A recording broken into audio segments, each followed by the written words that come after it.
Menjelang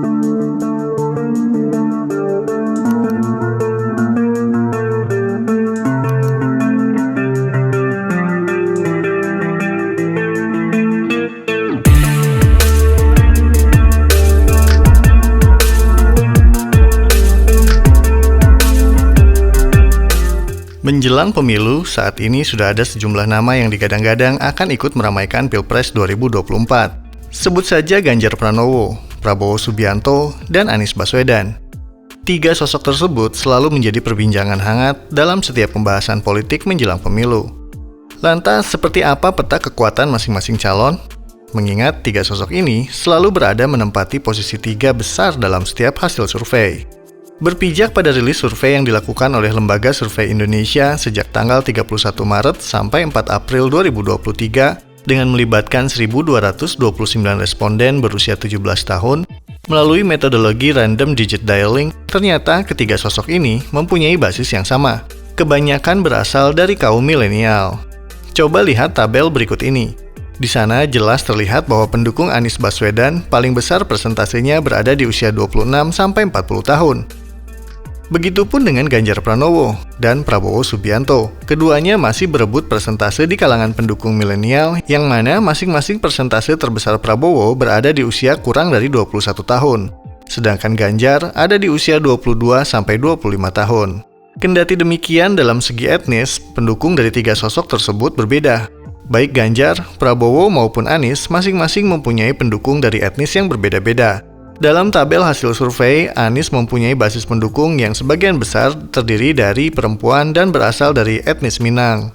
Presentasenya menyentuh angka 38,0%. Meski begitu, tak bisa dipungkiri kalau basis pendukung Anies dari etnis Betawi dan Bugis juga cukup besar.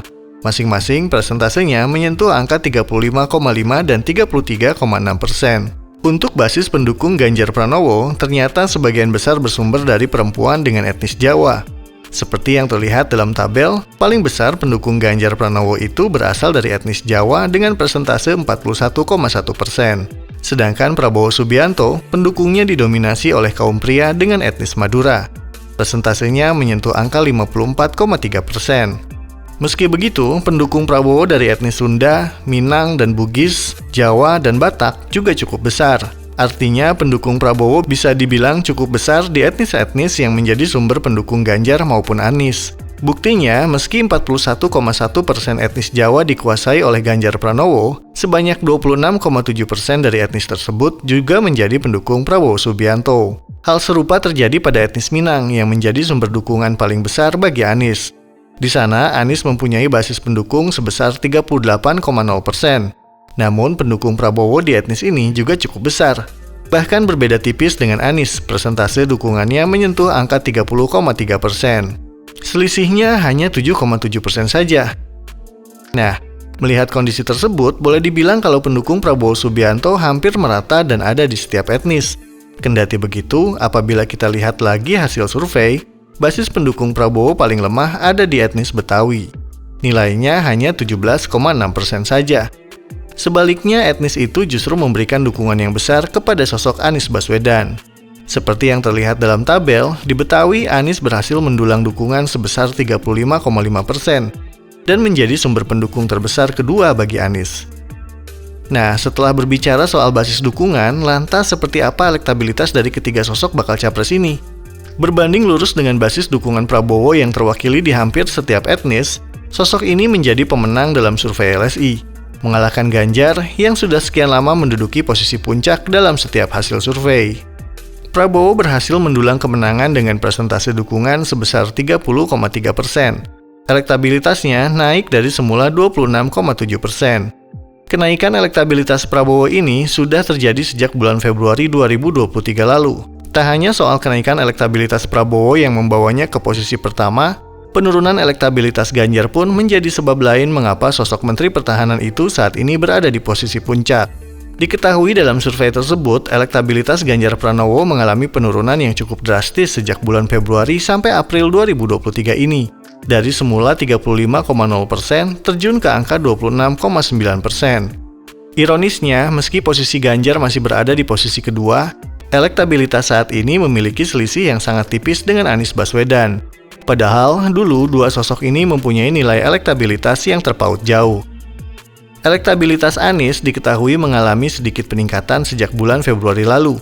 Dari semula 24,0%, kini menjadi 25,3%. Dengan nilai teranyar itu, coba kita bandingkan. 26,9% dan 25,3%, artinya mereka berdua mempunyai selisih hanya 1,6% saja. Tipis bukan? Berdasarkan data yang diperoleh dari survei LSI, penurunan elektabilitas Ganjar Pranowo ini disinyalir ada kaitannya dengan pembatalan Indonesia oleh FIFA menjadi tuan rumah Piala Dunia U20. Ya, seperti diketahui, Ganjar kala itu seringkali menyuarakan penolakan terhadap timnas Israel untuk bermain di Indonesia. Hal ini dinilai sebagian besar masyarakat sebagai penyebab utama gagalnya Indonesia menjadi tuan rumah Piala Dunia U20. Walhasil, Ganjar pun dicap sebagai orang yang paling bertanggung jawab atas kasus tersebut. Maka dari itu, menurut LSI, kemungkinan gagalnya Indonesia menjadi tuan rumah berkaitan dengan merosotnya elektabilitas Ganjar di bulan Februari hingga April 2023 ini. Apalagi tren penurunan elektabilitas Ganjar tersebut berbanding lurus dengan turunnya elektabilitas PDIP. Nggak percaya? Coba lihat grafik berikut ini. Sama seperti Ganjar, di bulan Februari sampai April, PDIP mengalami penurunan sebesar 1,6%, dari semula 19,3% menjadi 17,7%. Berbanding terbalik dengan PDIP, Partai Gerindra yang dinahkodai oleh Prabowo Subianto justru cenderung meningkat. Tren Gerindra sejak Februari sampai April meningkat sekitar 1,7%, dari semula 11,1% menjadi 12,8%. Meski begitu, posisi Ganjar yang kini berubah menjadi urutan kedua tak merubah status PDIP sebagai partai besar yang tak terkalahkan. PDIP tetap unggul dan berhasil mengalahkan 17 partai lain meski pada faktanya elektabilitas partai banteng bermoncong putih itu mengalami penurunan. Dengan nilai elektabilitas sebesar 17,7%, PDIP masih sanggup keluar sebagai juara. Sedangkan Gerindra, kendati elektabilitasnya naik, partai berlambang kepala Garuda Emas itu masih berada di posisi kedua.